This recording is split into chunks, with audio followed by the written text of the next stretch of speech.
I'm going to create an account, show you how it works.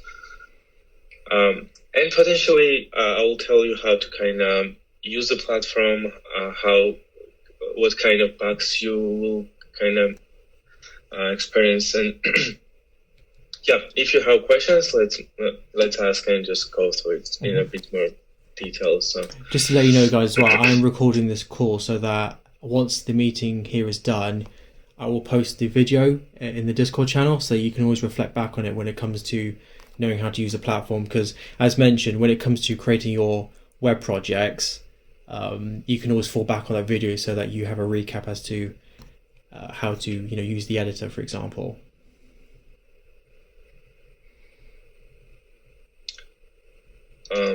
Sounds good. All right, guys. I post the link into this Google Meet channel so you can access. It's dev.symbols.app. If you all see my screen, I can already basically start with it. I'm just going to create an account, but I'm going to use just random dot here, so my email is already taken, so it's just Google hack. I should just receive that. Cool. I received an email which looks like this, right? So I'm gonna activate this. Nice. So this is activation. I'm getting back to my old tab, and I already see I'm signing in. This should supposed to start with this screen. So it asks you to create a project. Let's create one. Test project. This is just for Avatar. So I'm creating now project, which is like web project, where you can create your design system and start from there, basically. Let's see how it goes.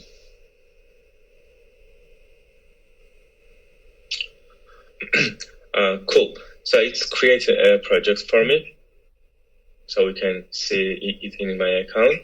And let's go back and go through the flow.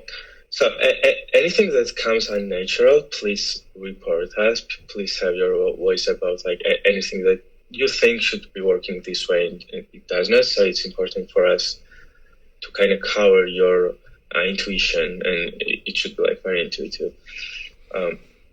So here you create like color palettes, and also you could upload an image, and it will get dominant colors from the image and create a palette for you.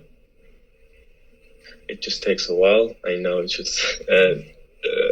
show you loading, but yeah, it takes like a few minutes, few seconds. Cool. I got a palette, and the next step is to create like document theme for dark and light themes. So this is small preview of your app that you are making. Let's just randomly use some colors.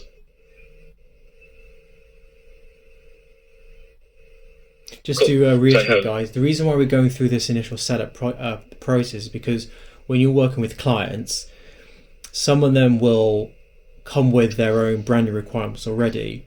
But for those who don't have a branding requirements, again, the same thing applies where you'd go through, create their branding requirements based on what the client's needs and wants are. And then that will help populate that information into your design system. And that's where it ensures there's consistency across your web project and components as well. Exactly, yeah. It's also good for small projects, good for projects who already have a branding or design system, or if you are just starting, it might seem like overwhelming in the beginning just to create design system. In the natural way would be just start the project and just hack around, and wherever it comes to mind, just do it. But this way you would have like more organization in the code base and design files. So it kind of helps you to just do it in a correct way, that you avoid lots of bugs, lots of different issues coming from dark mode, light mode, different devices. So I highly encourage to use this way. Use design system, lay on that, and just try to hack it, as much as you can. And it also helps you with abstraction, so you can reuse. Basically, you could reuse like about 80-90% of your code base between different projects and different clients with their different branding and so on. Just as a pretext. But basically, I created my palette here. From here, we create like a document themes. It's like a body styling. And if you are not sure with colors, you can also go back and add more colors. But if you'd like to have like more like darken and lighten shades, you can also apply from here, and also opacity should work. Let's go. It's just for fonts and font families. I think this is, it works. So this is how you set up like kind of size, font size of your app, but keep in mind that Symbols is scalable design system. And when you change font size of anything, it kind of, guys, thank you. It kind of scales the whole app. So for example, if you have a button here and change the font size, it increases in size proportionally. So you don't have to fix all the paddings. And I'll show you like this in more depth a bit later. And alongside the font size, if you just don't want to scale it with size, maybe you want to shrink and spread the spacing itself. So this is where typescale comes handy. And it's really good when you want to have like multi-screen application, like you'd have like this choice for desktop screens, maybe this choice for mobile screens, and the rest is like automated by Symbols, and the UI will adjust and follow. This also can go to a bit more advanced level, and I'll kind of I'm pretty curious how you'd approach this and what ideas and what hacks you'd have. You could also upload fonts and define font families.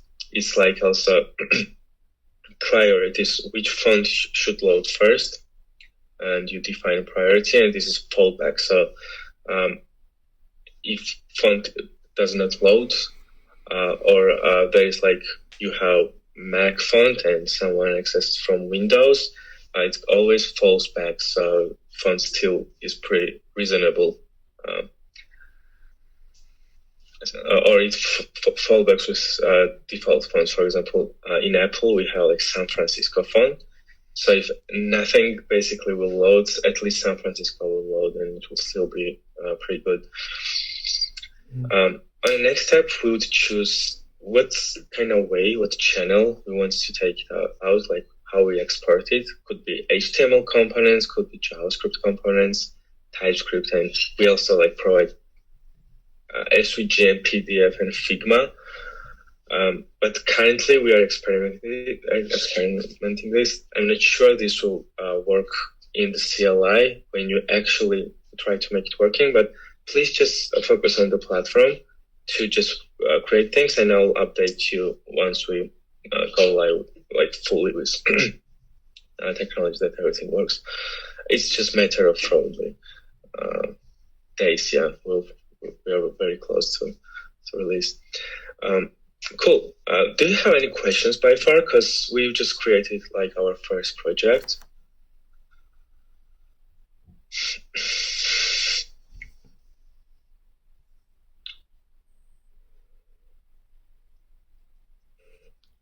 Cool. Is everyone clear on what Nika demonstrated? Just to summarize, when you're working with a client, this is more so, I guess, for definitely for high-end clients. They're very strict about their brand requirements, including what typography they use, spacing, style guide, And so the whole premise of going through this introduction is to ensure you create that and that will apply consistency across your web project.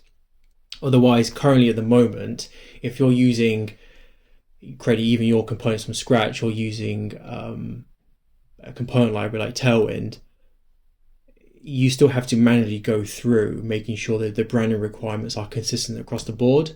And unless you want to put a lot of time and expertise into making sure everything's consistent, then yeah, it was a very costly and time-consuming job. Whereas with this, you just need to enter what branding requirements you want, and it automates that for you.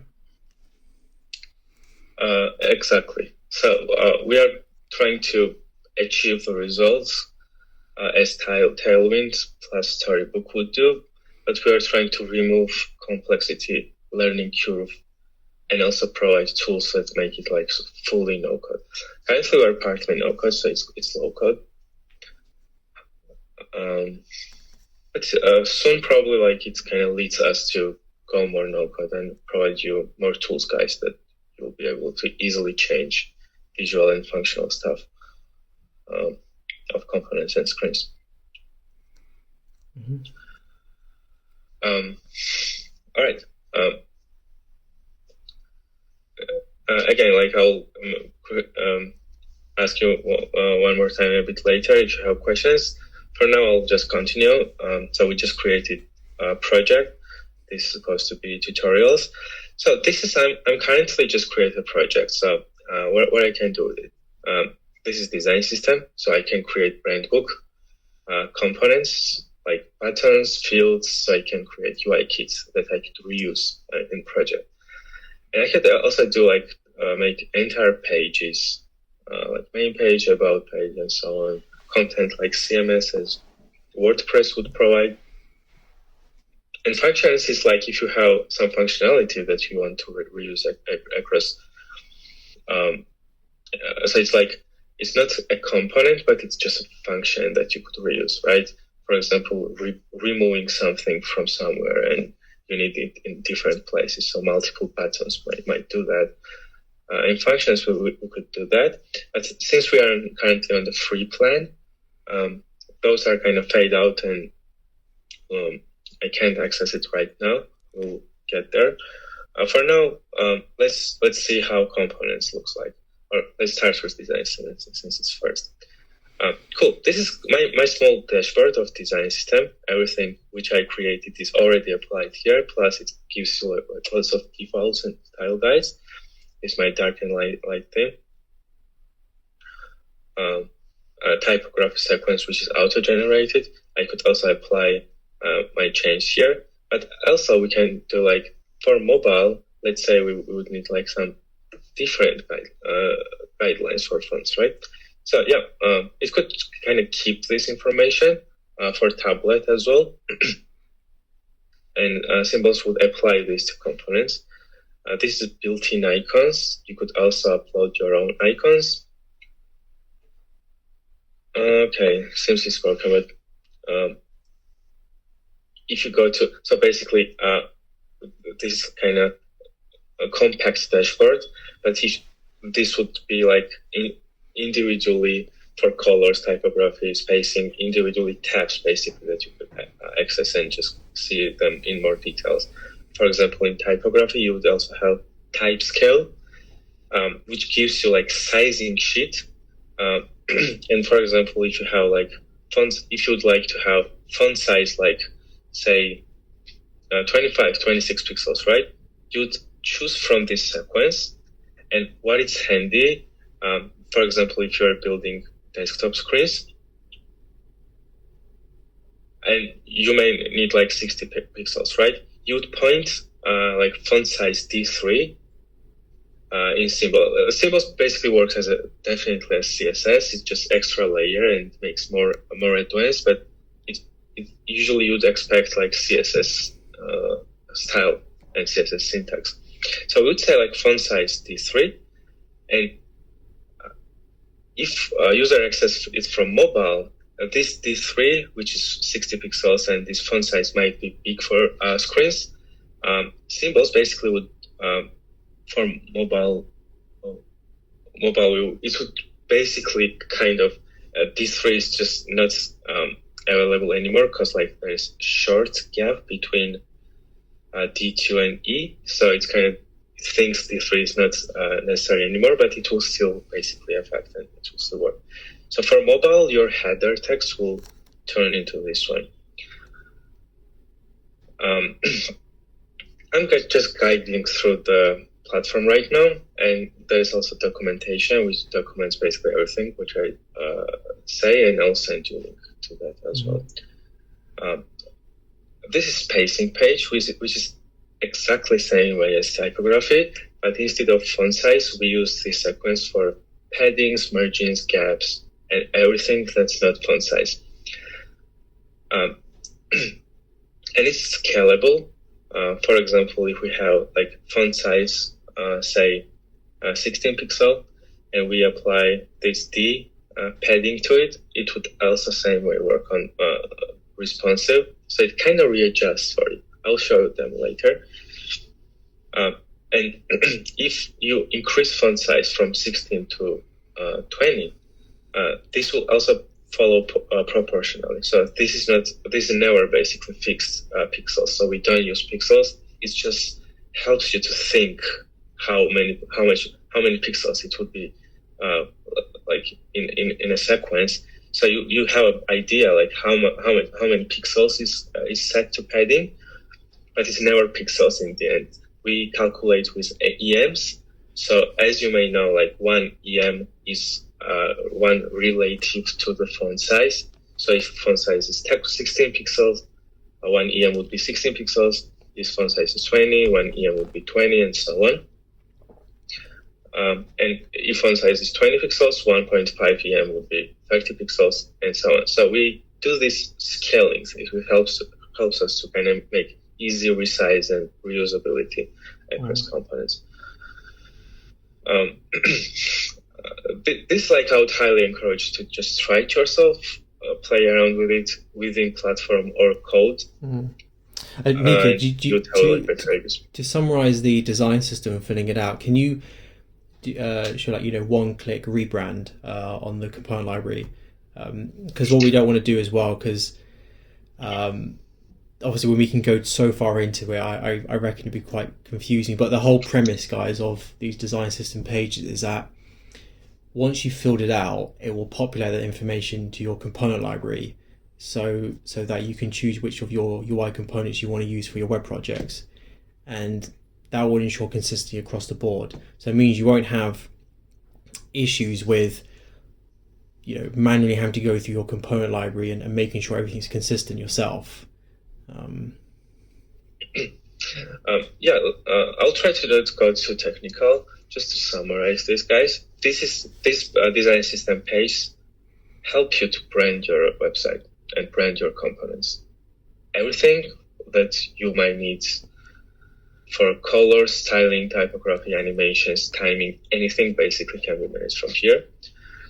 Here is also shapes, so you can also upload SVG different shapes. Icons again. I think from here it would work. It's just weird. So I'll basically fix that, and you will be also able to upload custom icons. Again, fonts and font families. Here you could define like what kind of screen sizes do you expect from users, right? So this is default screen sizes. It's like any device below 9020 pixels, right? And just apply some styles, or above 9020. So this is kind of this, and this is also testing tools. You can use this testing tools to test your responsive websites. Cool. Recent cases are coming pretty shortly, but timing is the same way as TypeScale. It shows you animation durations the same way we would need for. But it's just milliseconds instead of EMs or pixels. Cool. So let's go back to basically go to the main section. This is components. Currently it's empty. I could go to the built-in components. We'll have marketplace pretty soon. This is the components that we are currently working on, and we are planning to provide 5 6 or more hundred components. And the good thing about Symbols is if you fill out already your design system properties, we just single click all these components that you provide will be rebranded for you already. So you'd instantly use them in your project. This is how they look. We are currently working on it. We are updating this pretty frequently, and now we are expecting today or tomorrow to have a big update on those. So once we go into the component, and I might need some adjustments or something. So this is like a preview. First, I would need to fork a component. So I would add this to my library. I'll give it a name, title, and paragraph.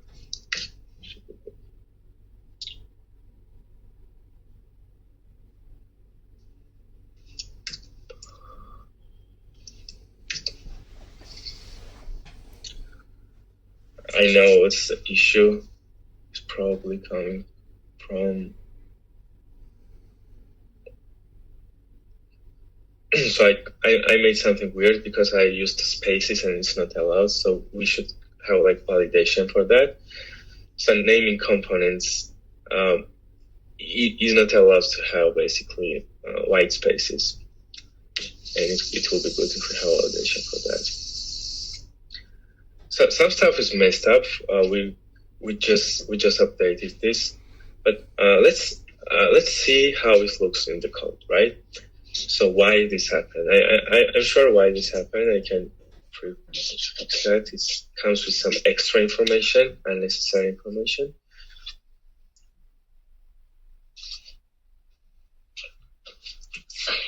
Cool. Let's see.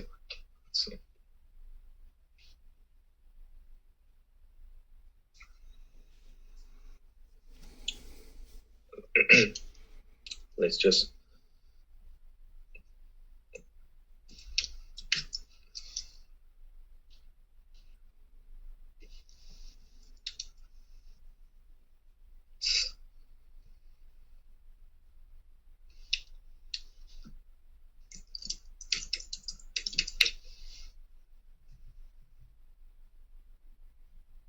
yeah, something probably is messed up with the code. That's how I'll look at it. But in a nutshell, when we copy a component, it just comes with some bunch of schema stuff, which should not be there.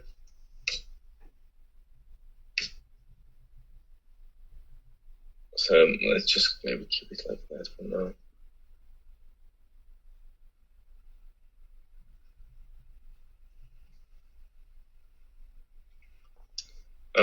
Guys, like while testing, this kind of stuff might appear pretty frequently, and please have your feedback.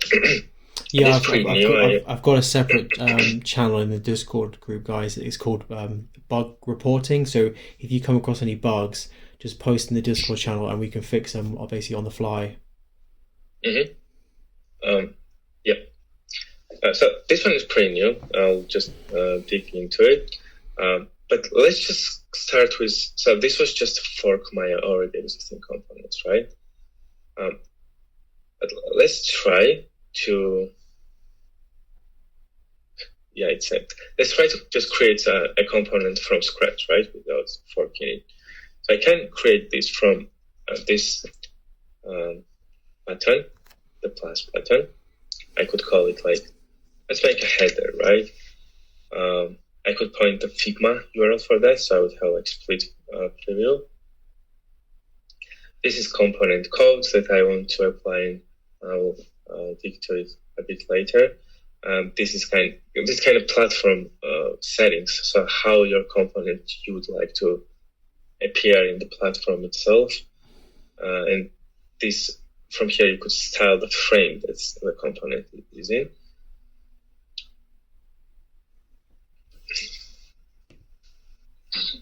So it seems like I create a component, didn't I? There's something missing with the components basically page, because these kind of bugs we did not have earlier. Cool. So I just created a blank component, empty one. This is canvas. So this is canvas for component.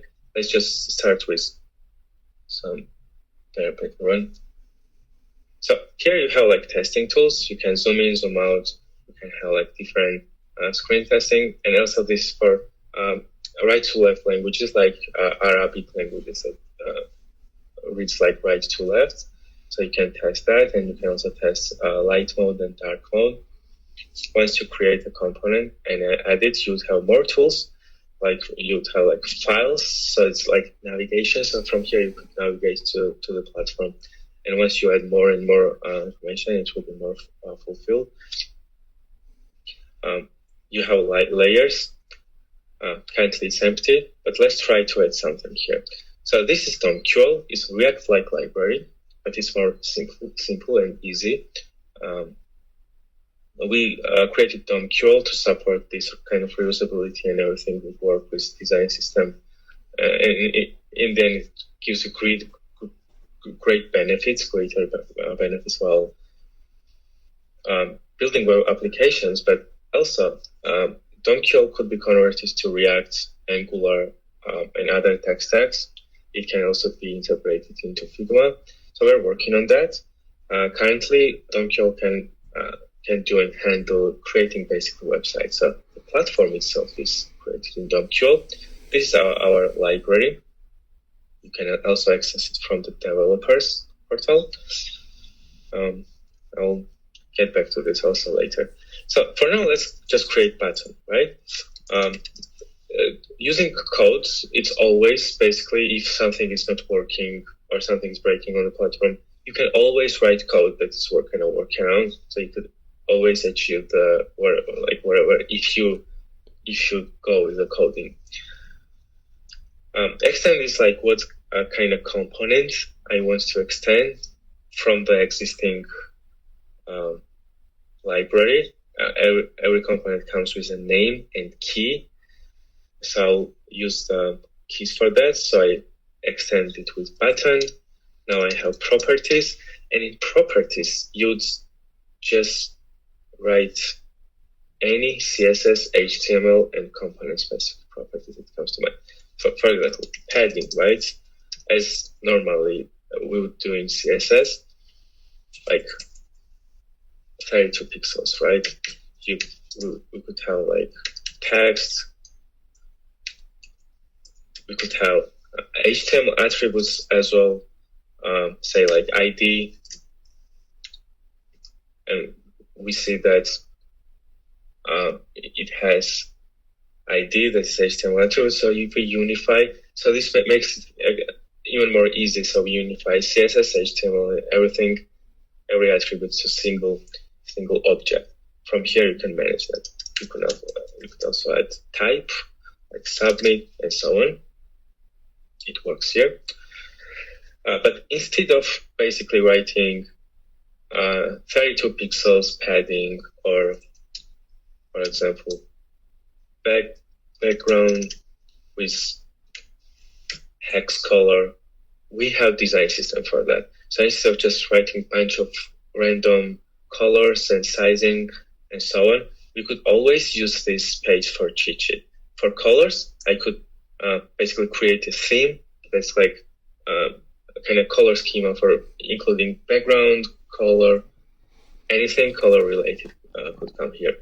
So now we have like already existing colors. Let's just reuse this one. So I can't forget about like hex codes or something. So I need only keys and names. Let's go back to our component. Apply background. Or we could also, instead of background, we could have like theme, and it would be primary.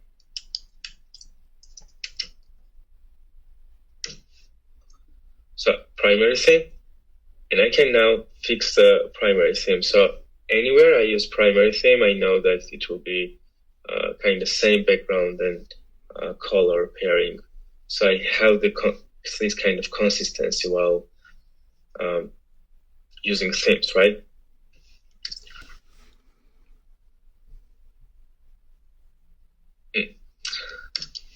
Okay, it's time basically to use a workaround. If something is not loading, which we'll just reduce this in the next following days, we'll just bring it to 0, but still it's kind of software. We will always find bugs. So in this page, integrations page, you have access to both schema and the data. This is where we would work on. This is my design system project. So what I showed you basically here, this is how we represent this data. So colors, themes, everything is basically here.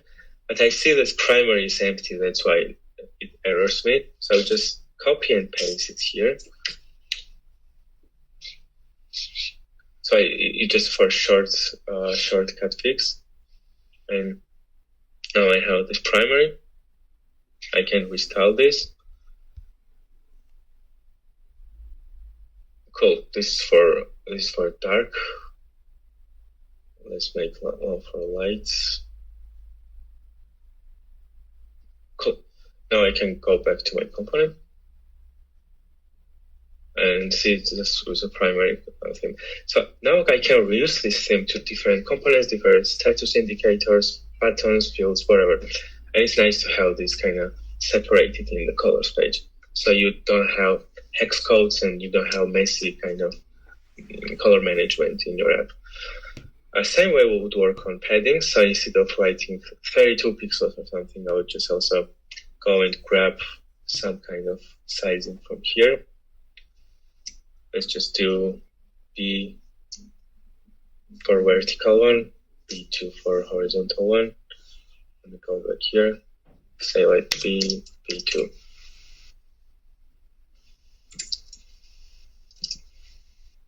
Right, we just created like our first pattern, which is cool.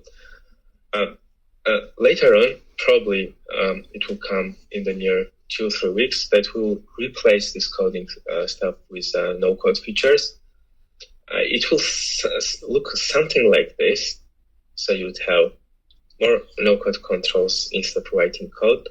But I would still like to basically code. So it will be probably like option. You would either use no-code tools or code. It also comes with the testing tools. This platform-related stuff, if we add this to highlight, if we fork this or edit, the relevance information will come along. If we have Figma link for this component, I could just put it in and just have the split view so I could see my progress compared to Figma. And once I highlight the component, now it appears basically here. In components page, you have 3 sections, which is your main components, drafts, and built-in components. You can switch to draft mode and release mode from here. So that's basically how you create components with a little bit of coding and with a little bit of these templates. We have lots of other components as well, which will build in the next following days. We just test it for now, and this only includes like 20 components, but we'll add more than 200 probably the end of this week. So that's basically it. That's basically it with Symbols free plan. Now how I use these components. Here's a page, install and connect. This is 2 ways of how you want to use it. You could just also connect with your domain, but it's not in a free plan. It's not gonna show up yet. If you're using React or non-React, just JavaScript applications, you can switch from here. DomQL is probably like tech agnostic, so any website just that runs on JavaScript and is inside the browser, you can use DomQL for that. But if your project is more like React or Angular specific, you could just switch from here. Currently, we are supporting React, and it's still experimental, so I would highly encourage you to test DomQL yet, and we'll update you once React is also ready. Yeah, guys, when it comes to developing your web projects, just focus on DomQL for the time being, because we're currently testing the conversion from DomQL to React. Yeah. But also, as I mentioned beforehand, you get all the benefits of using DOMQL with reusability anyway. And you will find it's much easier to customize your components compared to React anyway. Yeah. Exactly. So yeah, would be nice if you start with DOMQL. And React also works as where it's very experimental and it will break a lot.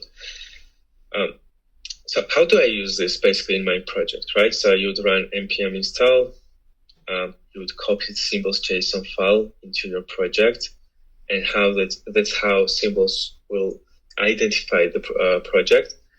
And with symbols sync, so you'd install symbols globally. So your CLI tool will learn about symbols.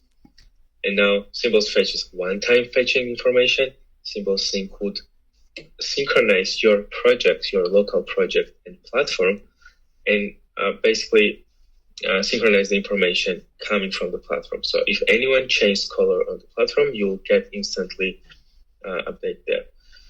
This is React example. Let's switch to DOMQL example. Basically, it's not here because you don't need any pre-setup for DOMQL. And if you want to go dig deeper, here is a documentation page, which is also available from here. From developers, you can access it. It gives you more detailed information in the code. But this is just for ones who want to create components, who want to just try them yourself. Our idea is to make it as easy and as less learning curved as possible. So we would offer more no-code tools for that. Starter kits you could also use from GitHub. So this is starter kit boilerplate. So you can also start from here. Clone this project, install and make it up and running. Make sure you change symbols JavaScript, symbols JSON file with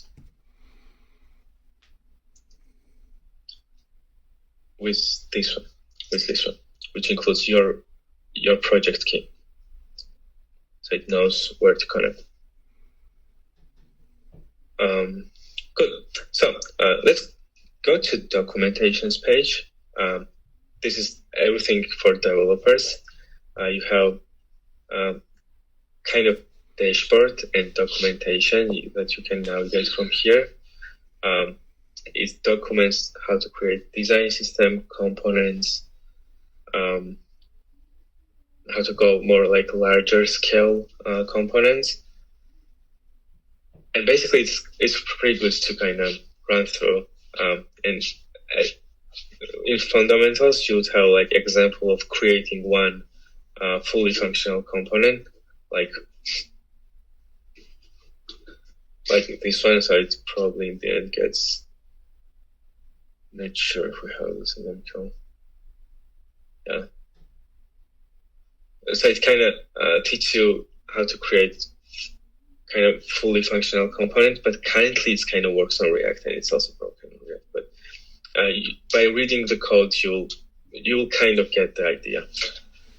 Not sure if it's gonna undo. Yeah. Okay.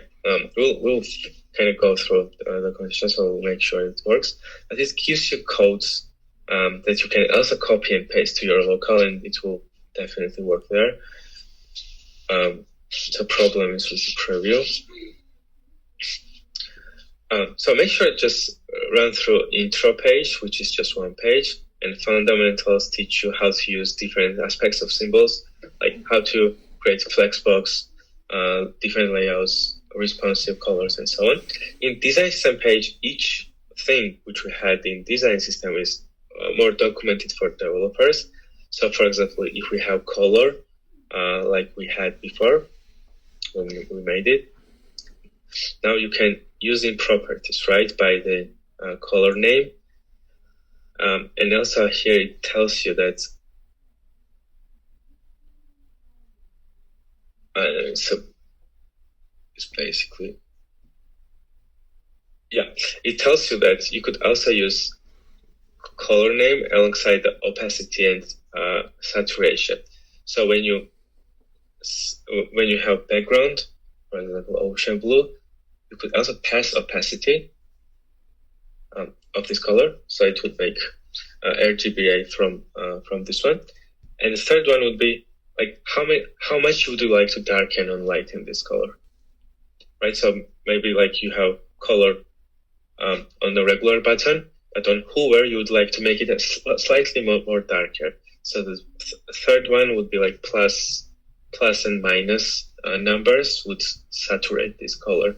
So it's extremely handy while doing interactive stuff, and with like also like less colors. About the Mark. Just a question about the colors. Are you using HSL? You can use any function, color function, hex, HSL, RGB, RGBA, and symbols will convert to RGB and then. Oh, okay, I see. Okay. But basically, it's correct that this darken and lighten works as a HSL way. Yeah. Yeah, that's why I thought you're using HSL, but then you said it will the app will recognize it, so that's okay. Yes, HSL will be recognized, and while we created this, basically we convert to HSL and convert back to RGBA. So yeah. Thanks for asking. I get it. All right.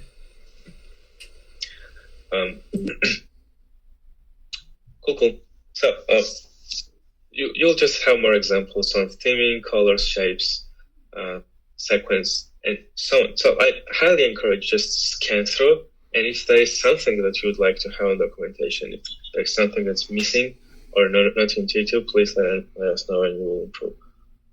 Cool. The next comes to the playground. So you would, instead of like cloning the project, you could try out. It's here. So it's pretty good. It's the same code editor as Visual Studio uses. So you'd have familiar experience if you use Visual Studio Code. The next one is properties. So what kind of properties you can pass to symbols? This is only short list of properties. So we don't list properties that's like for CSS anyway. So like white space and all other CSS properties we don't list here, but they still work. We only list the properties that we would make it more advanced, right? So font size. First, it would look into the symbols design system for the size, and then it would fall back as a normal CSS. So you could also use 10 pixels or regular CSS values. The yellow one tells you that this is CSS value, and it falls back to CSS. And this color coding gives to those things. So typography is blue, this is orange, and so on. Props page gives you possible values that you could apply for each property. For example, shadow tells you that you need a color name, X, Y, and just as you would do in CSS. But you could also basically, as again in colors, you could use your own CSS values. And which property does not provide like yellow one for CSS? It means that it would not fall back to CSS because potentially CSS does not have this like shape or like text. So we can't have text in CSS. So it's only symbols value. So it kind of enhances CSS and kind of joins CSS, HTML, and JavaScript into single. So you would write HTML, CSS, and JavaScript in symbols into same file, same syntax, and same way.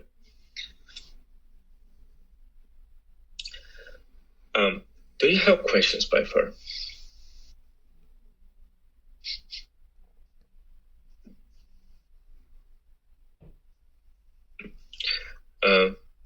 Nice. Just to let you know, guys. It could. Yeah, just to let you know, guys. This is obviously a really in-depth overview of the Symbols platform. The idea is that you would, let's say you're a new user, you'd create an account, and then you'd have these kind of small tutorials that you can refer to. But for the most part, it's pretty straightforward in the idea that you've got your design system pages, you set them up the way you want based on the branding requirements from your client, and then it will apply them throughout your components. And then obviously with the editor and the ability to create your components and change them on the platform, you can use testing tools to see how they look in different states and different layers. Whereas when you compare it to just using things like VS Code, right, with like CSS, to have that kind of nice experience where you can see what you're coding and test out in different states, it's just not as intuitive as having pretty much like an all-in-one platform as Symbols is. So yeah, I would highly just encourage you to just hack around, try to code something, create your own components page, and whatever comes to like obstacle, tell us, or ask ChatGPT, whatever, just try to make it working, and the rest of stuff will follow up. So if you don't have questions, I just have one question. Example for because I got lost earlier when you discussed it. I'm sorry. Example for the font size. There's two values, right? So there's font size and there's CSS value. Can you discuss it again? Just that part. I got lost. Sorry. Yes. So you have two variations. Either you point the font size from the design system sequence, or use a normal CSS value. So those are optional values that you could apply. So it's optional. You can just put one value. Yeah, one or each one, or another. Oh, okay. Thank you. Yeah, thank you too. We just missed this kind of small info block here, which is important, which would give you like examples of what kind of values you'd like to have. But it's pretty simple though. So either you choose a sequence number from font size from here, or use CSS value. So the blue ones are the spacing ones, and this kind of indigo color ones are for typography ones. There's only differentiation between size. So for font size, we use different design system sequence. For spacing, we use different. And anything that's not font size is spacing. Cool. And here, like you'll tell like the full view of the component. So flow would be like flex. So this is basically a CSS. This is sequence numbers. This is again CSS, like for flex. If you want to have more flexbox properties, you extend from flex. So you import flex from symbols. In platform, you don't have to do that. You could just have this as a string, and it will still work. Also, in your local, you could have this built-in components. A string would still work. Otherwise, you could just import from our library. For React, it would be symbols/React. And this regular CSS box size is, you'll also see that in properties, but it's height and width. So it starts with height and then it's width. That's a CSS standard. So starts with height. So dark mode, light mode that you also define in a design system. So you could have as many modes as you want. So if you create another one, you call it like contrast or something, and you have for example very dark and very light. Something like that, right? So you would have third one, and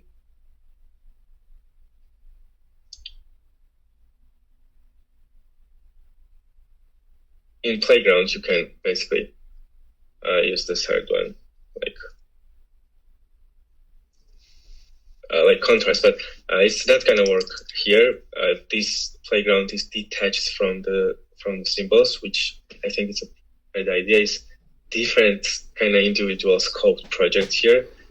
Like everything is scoped inside this frame. So maybe I'll just try to connect it to the existing project. This is just documentation page, so that's why it doesn't recognize symbols.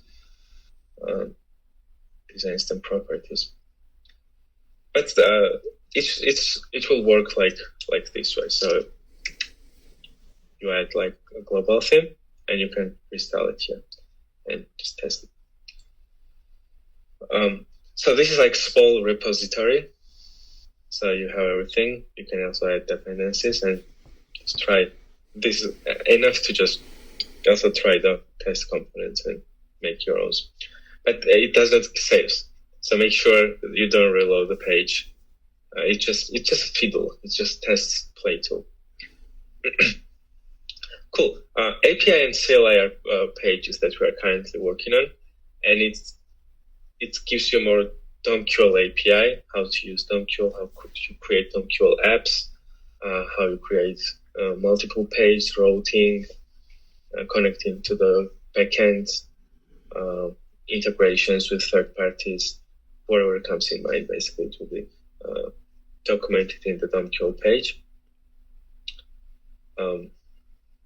For now, we can use a GitHub page for DOMQL, which is more descriptive. It describes the syntax.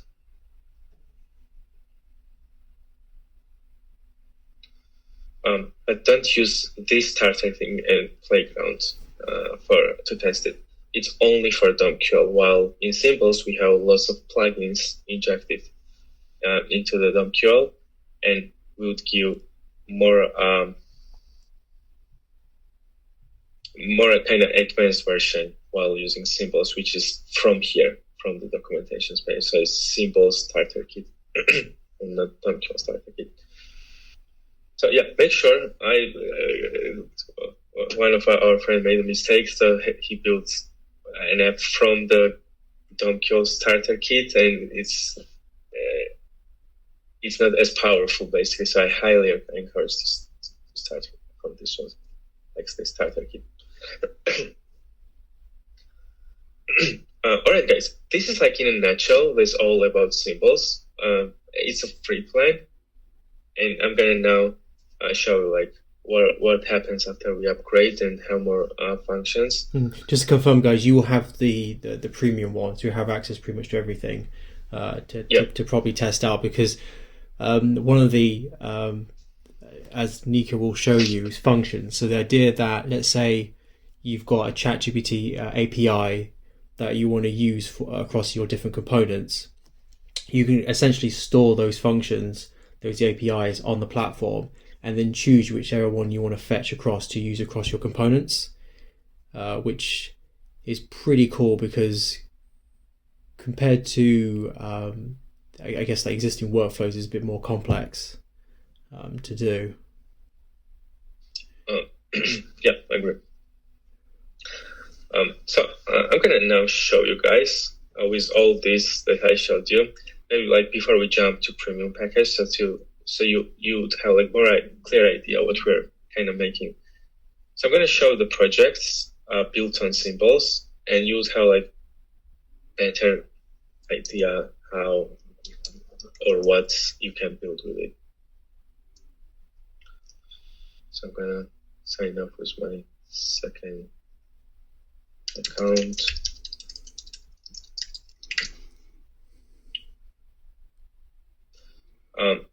Those are projects that we and our friends are building. For example, this one.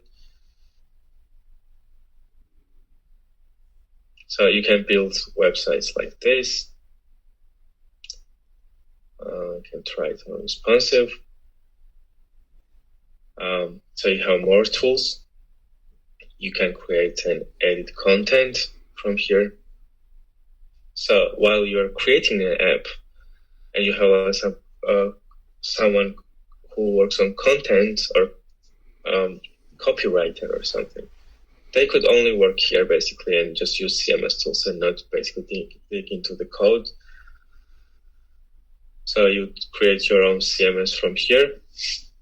Let's check out the other project.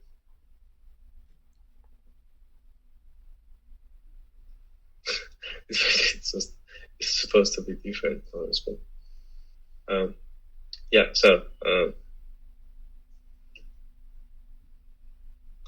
You can basically create fully functional apps, but not with a kind of backend. Backend comes next.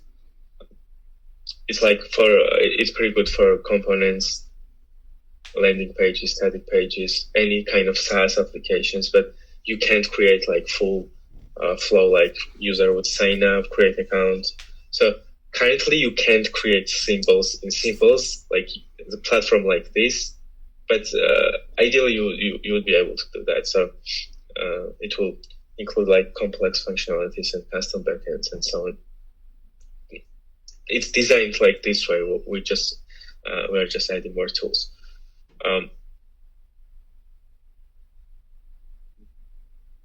Josh, I think we also had ChatGPT example, right? Yeah. Yeah. So again, this is another project. So yeah, pretty much you can build like e-commerce or something like that. It's currently focused more on front end. But let me show you if we have this example of chatbot.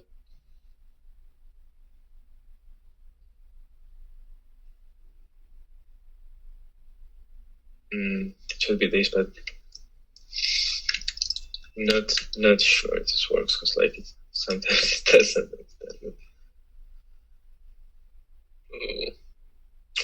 All right. So in this example, it's just probably that just doesn't show up, but this is supposed to be a chatbot which uses OpenAI.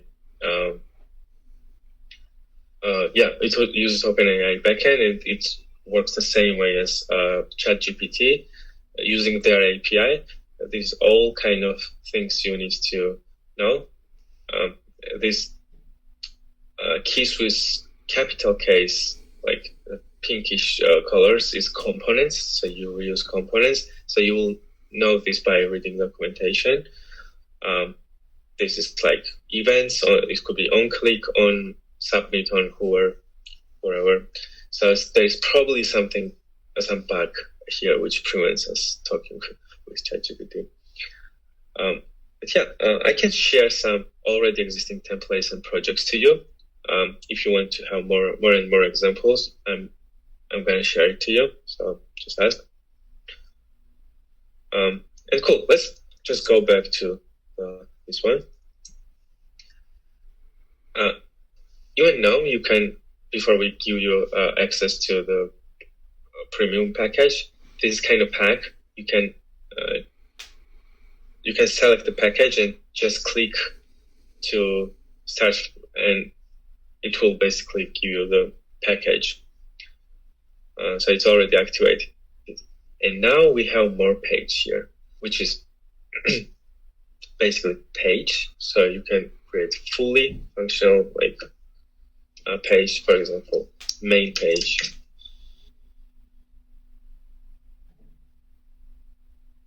Oh, I created component. Okay.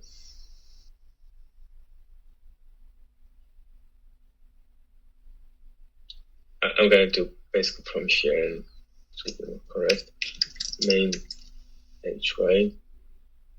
So all this kind of looks good. I can do this one. Okay, I created a page. I'm not sure if I can edit this. So I'm going to just do, if you just need to play with how kind of Symbols data and the platform works more, you might need to kind of look at it. So it's all about like the same items, like design stem, state is for CMS and content, component snippets and paste. So I'm going to look at the page, and basically I need this route, which I forgot while creation. Cool, so I fixed this route. It should be slash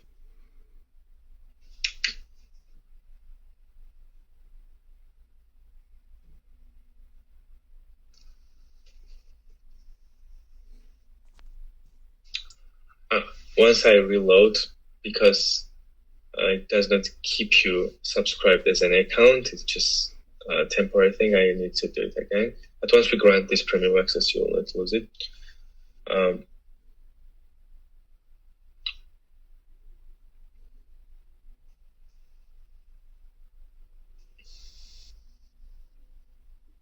And also, let's get back to basically, let's start from the beginning. This is a preview page, which shows you like the design system and components that you create.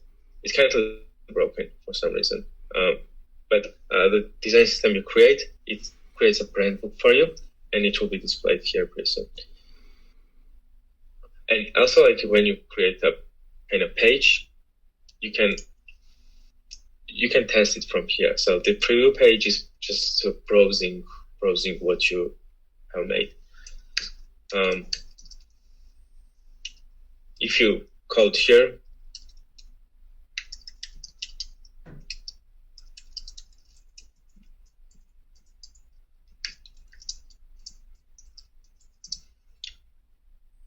you'll have like more results, so you can just try to code here.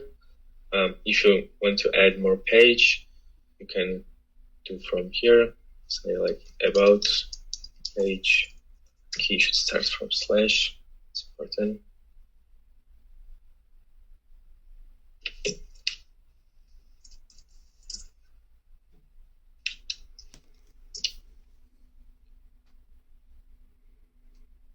Yeah, something is wrong with navigation, but I can just create an example for you guys how to do small app.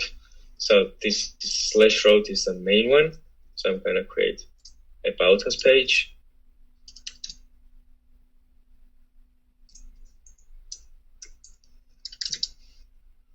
And I'm going to create link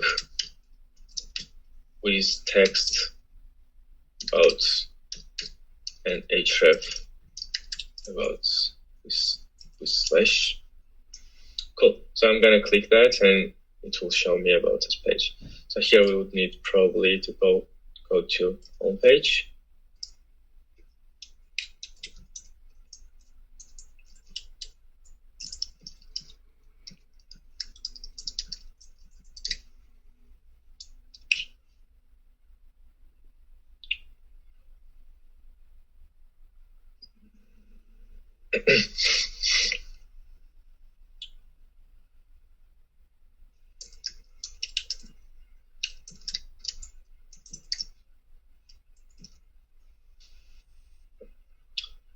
Let's see. I didn't keep my link. Probably it was syntax error. So just double check if you have syntax error here, or sometimes it shows you in red here. It won't save the data if the code has errors.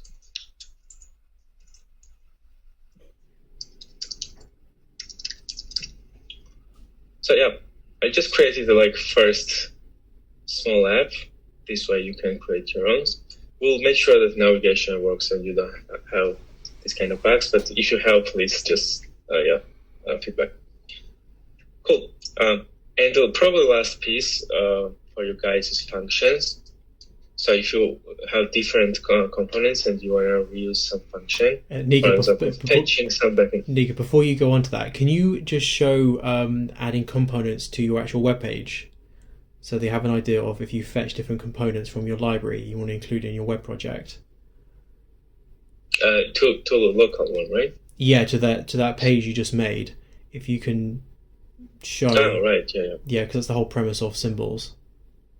Yeah, exactly. That's a good point. So we had the component. I think it was header component for some reason. Yeah, we call it header, right? So this is React. Let me switch back to DomQL. It gives you code, but I have a cheat sheet for you guys. So instead of extend header, I would just use it as a key. So I'll just put it here. So there's two ways to import this component. One would be just key and the object and passing properties here. Another would be extend and header, which would do the same. So in platform, you'd extend strings, and you could also have array to extend multiple components. So yeah, we just reused our component here. We could reuse it to another page, and so on and so forth. Yeah, well, it's already basically can handle some blocks. But yeah, just talking about blocks. It's a content also. So this one. One sec, sorry.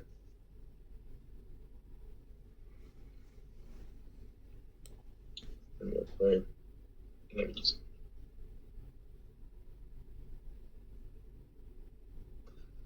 So content is good if you wanna create CMS, as I showed you before. Let's just create some. Why is this not working?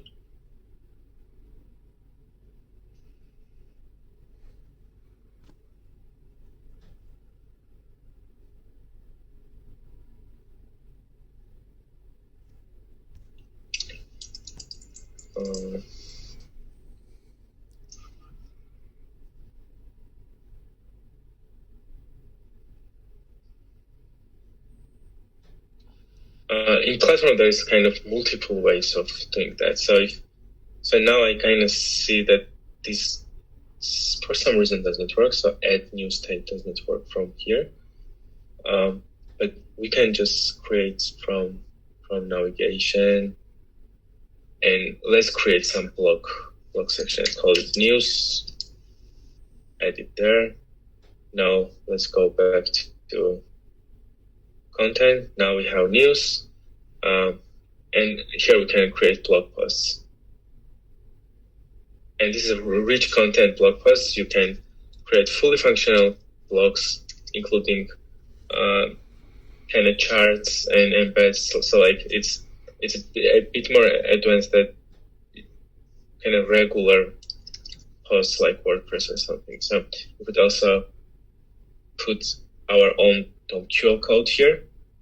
And inside the blog post, we could have like code and run any kind of component. Cool. Then it's a bit more programming to connect these blogs to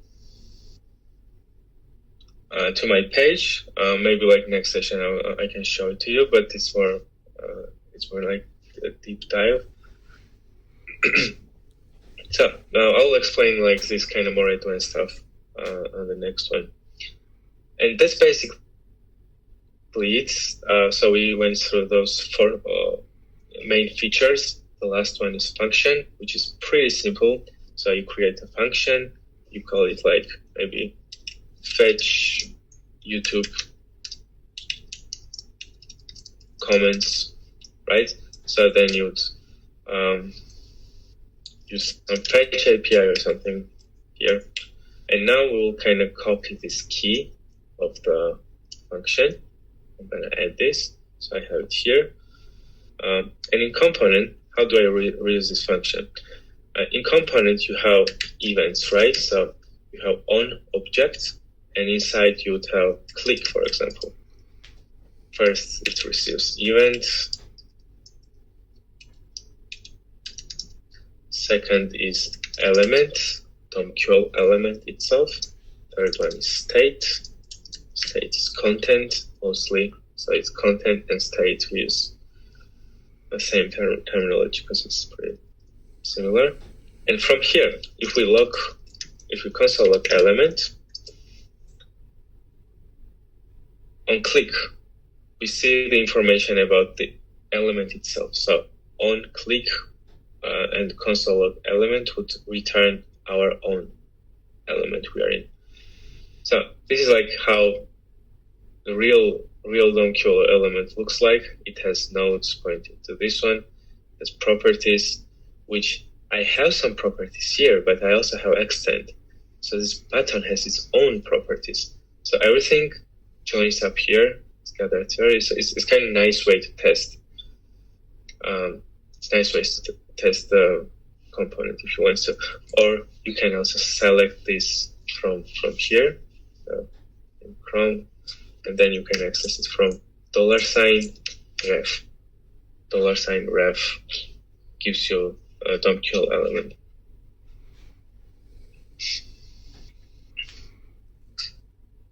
Yeah, so we see in the DOM-QL element, every DOM-QL element has the same shared object, which is called context. In context, we have our library, basically our own library that we created. So when we create this kind of stuff, it stores in context, so we can access it from anywhere. And now in snippets, I have function, and we called it fetch YouTube comments. Currently it's empty. So now I already know how to access this function. So it should be in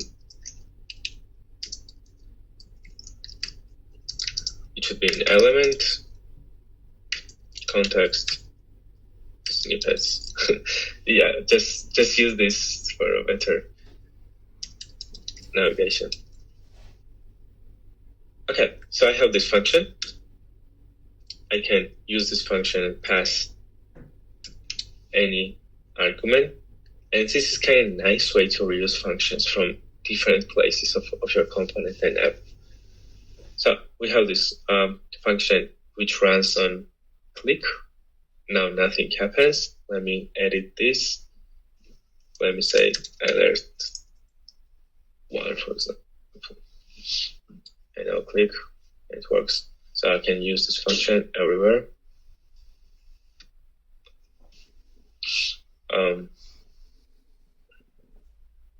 And yeah, we'll also provide more templates and built-in functions. For example, if you want to fetch ChatGPT, if you want to fetch YouTube, Google, we might have a library for that.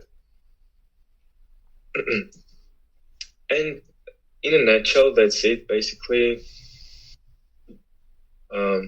happy to answer your questions if you have. Just to summarize it, guys. So Symbols is a place where you can create your web projects or improve an existing website by building components with different functions, for example, with a design system that automates the branding requirements across all the components that you use.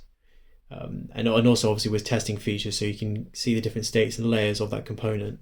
Whereas even with Storybook, even though you can isolate the components and see them in different states without running the actual website, it's not made for active development like this is. So what it should do is make it easy for you to develop your websites and test out the components as you go along, essentially.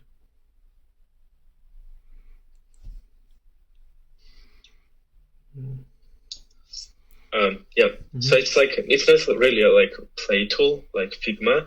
You can build real stuff here, but it's not also not. So you build a construction and you build the real stuff, but it's not also. So that's why some kind of coding is required. And if you see some idea, if you don't like to code and what would be your approach to make components something? Yeah, I don't know. Please, guys, just don't hesitate. This is experimental. While we're building some stuff, we also not aware of if some stuff is not working or something. So it's not shame if you don't understand or something. Please be strict and direct. Yeah, and we'll be very, very happy to answer your questions. So we'll make this together. Yeah, we will be rolling out a version of Symbols. I assume maybe like tomorrow. Cool. Thanks, Emmanuel. We will be rolling out an updated version of Symbols that will have tutorials on pretty much every page that you can toggle. It could be like a help icon or something like that. So don't feel like, even though we've mentioned a lot of information, we will simplify it by having small kind of tutorials throughout the platform.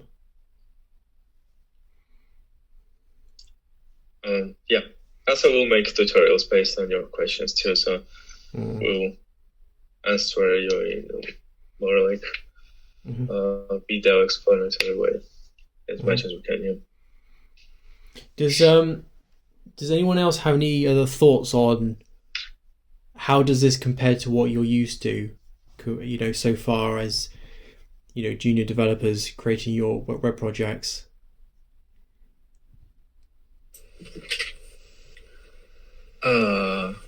Well, basically, I'm used to, hard coding everything, especially with the styles of the elements, where to position the elements. Because a while ago, you build a mock-up website with links, right? And then you imported a button. So what I noticed is, after you imported that button, the button just stayed on the top left. Right. Yep. So, example, I want to place that button. Below the hello symbols. Yeah. So how will I do that? It also follows your hierarchy as you would like to have, You can also apply a bunch of CSS basically to position it your way. So position absolute and display flags, all that is included. So it's regular CSS way. So say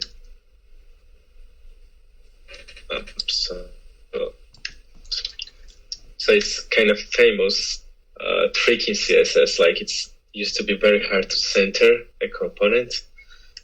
In early days, it was almost impossible to center components. You would need to really hack around before we had Flexbox. So yeah, pretty much regular CSS way. And that would be responsive also? For responsive, it's kind of does some automations for you already, like the sizing, you see. But you can also use this cheat sheet, breakpoints. You can use these values and maybe like copy this value. Now I can apply it right here. So now I have, but it should start with add sign. And now I have my responsive stuff. So it basically says that anything above mobile small. So S stands for small, M stands for medium, L for large. And now I can say like, okay, make it display none, right? Oh, sorry, wrong place. So it disappeared, but for mobile, it will probably, I would need some more smaller screener. Let's make it mobile large. So yeah, above mobile large it works, and it does. Yep. Okay. And for example, I have 3 buttons, and I want to align them like side by side by side. So one's on the left, one's on the center, one's on the right. Yeah. How will you do that? With the same hierarchy? Yeah, ideally, like so if approach this in a CSS way, right? Use let's try this. So we have we don't need this because with HTML and CSS, my approach is I will put the 3 buttons inside the div, and then the div I will put a display flex, and the space between, right? So that's my approach. But for symbols, I want to see how you will do it. Cool. Let's cover both CSS and symbols approach. So, okay, let's create the div. Let's create button 1. Oh, a div. Okay. Button 2. Button 3. Yeah, it will understand it's a div. And because it's JavaScript and you can't have multiple divs with the same key, right? So it can't be div and div. You can have underscore would understand that you still need a div, So underscore 1 is kind of hack. You still make a div. So yeah, either it could be just div, or it could be symbols components like box or flex. Let's start with just div, simple div. Now we have. I'm starting to understand it. Cool. So I have 3 buttons. All of them have text. And let's say tag is button. Cool. Now let's just position this div. So we can say display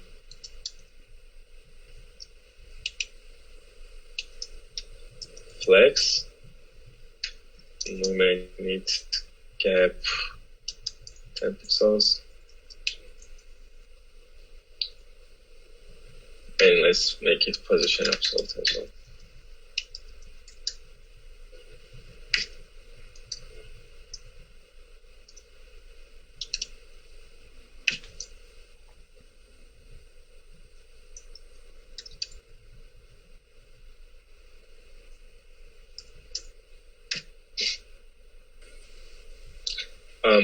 Yeah, something like that, right?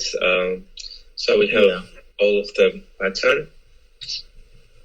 We have div, container, flexbox, align, everything. So probably you would do the same way in HTML, right? With HTML syntax. Yes. So now let's try to.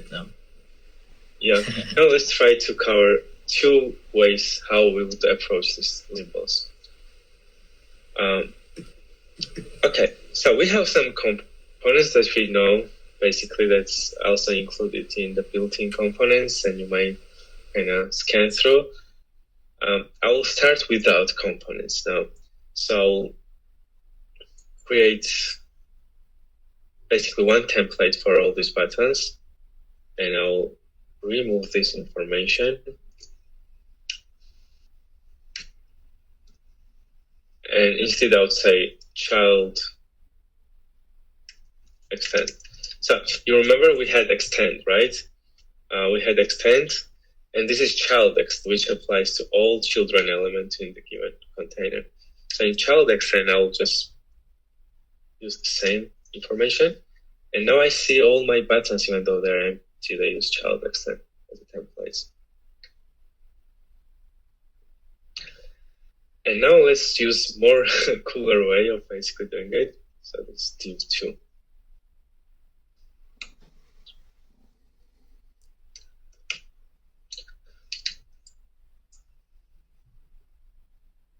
Let's make it 60.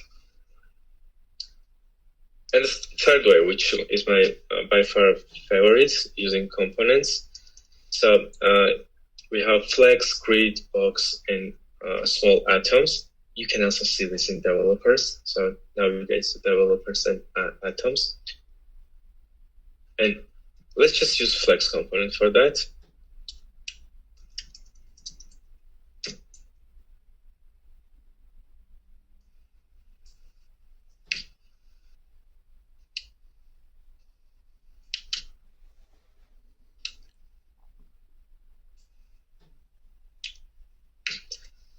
So let me do button.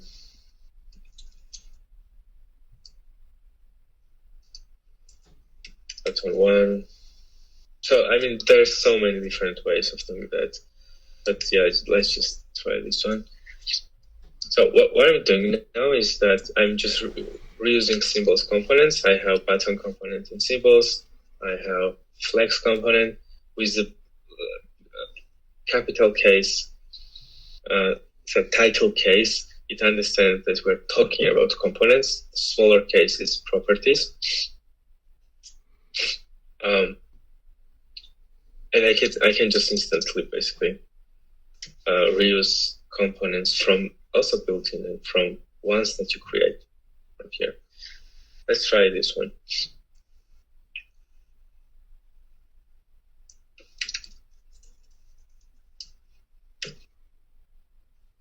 Age group.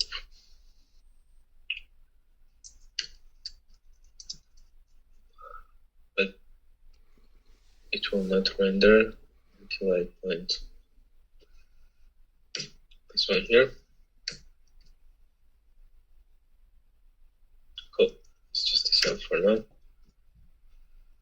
Okay, so we have 3 ways of doing this, right? So this is my favorite, obviously, because it's more beautiful, and you don't use tags like div, span, and something. You use components, which would already give you extra layer. Just you would need to kind of understand how these components work. So like, what's a flex component? What's a grid component? In a nutshell, flex component is a component it's basically a div that already has display flex. Same way as grid, same way as button. With more stuff like HTML button, you would use symbols button, and it would give you more controls on the button.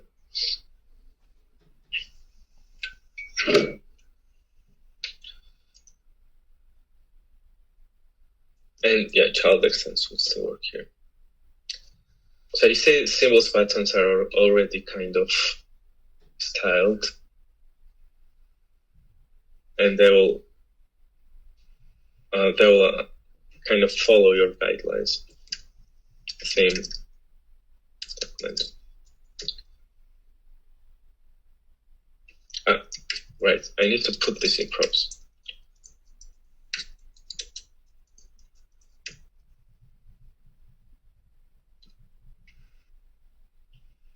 Let's see if it works now.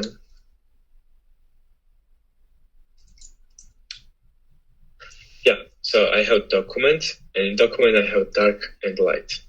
Right, so I can also kind of access the light. So it's kind of hack. So I can use light for dark and dark for light. And when I switch it, I can just revert this.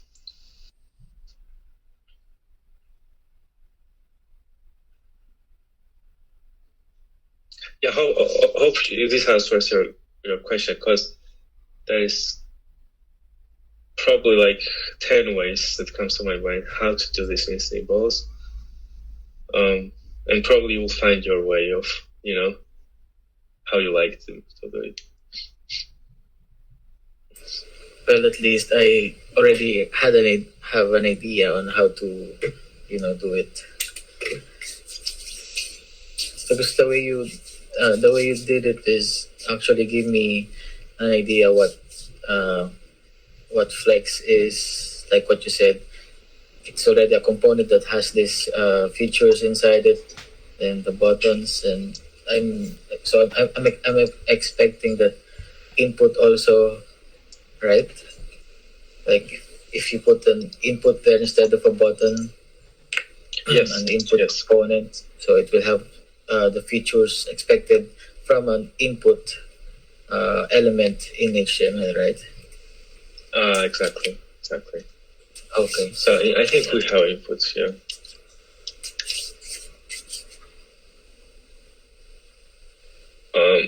Do we have it? Or is it?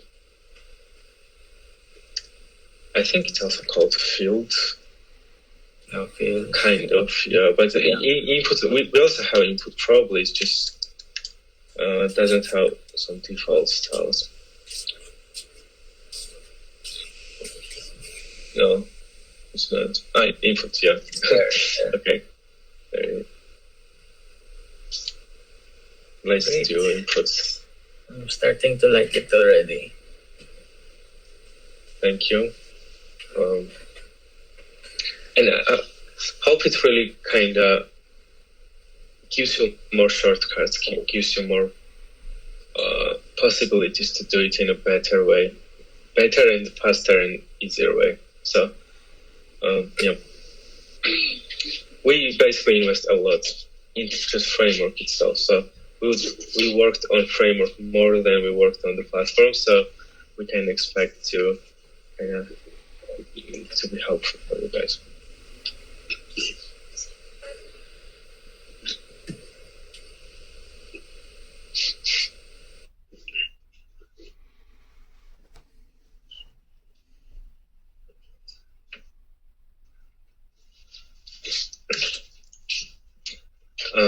You'll also see kind of symbols page is also build on symbols itself. If you kind of during the surfing on our docs or platform, if you'd like to basically know how this kind of functionality works, for example, how this works to open up the modal or how to integrate this editor here.